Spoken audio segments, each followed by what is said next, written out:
छौरी कैसे दिलावा तोड़ छिनार हो गेल। आगे हमारा छोरी दोसरे से प्यार हो गेल।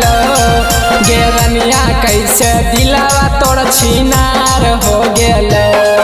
आगे देली हमारा धोखा गे मिलते तू मौका गे। देली हमारा धोखा गे मिलते तू मौका। आगे कैसे तोरो नियत खराब हो गेल। गे छौरी कैसे दिलवा तोड़ छिनार हो गेल। आगे हमारा छोरी दोसरे से प्यार हो गेल।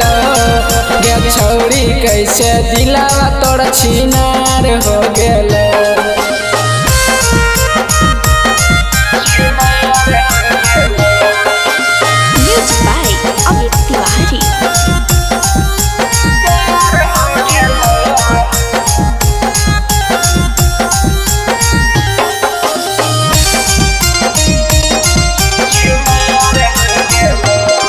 नहीं लगल तोरा लाजा गे छौरी तू कैसे हो गेली धोखे बाजा गे छौरी। सब खुल गेलो राजा गे छौरी बदली गेली तू आजा गे छौरी।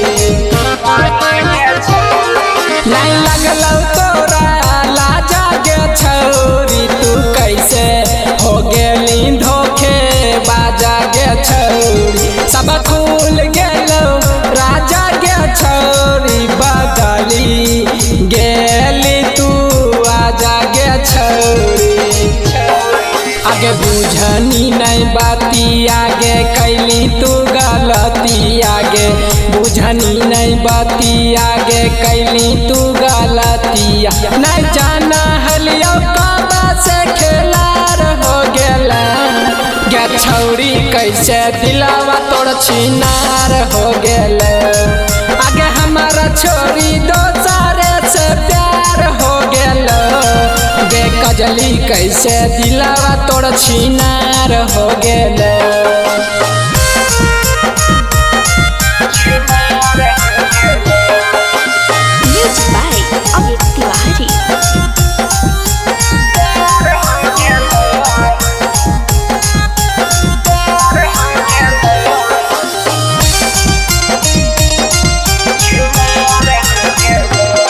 नहीं बुझला हमारा पीला गे छौरी तोड़ देली हमारा दिला गे छौरी।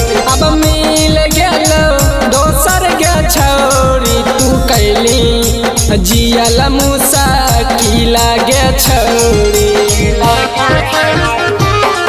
नहीं बुझला हमारा पीला गे छौरी तोड़ देली हमारा दिला गे छौरी।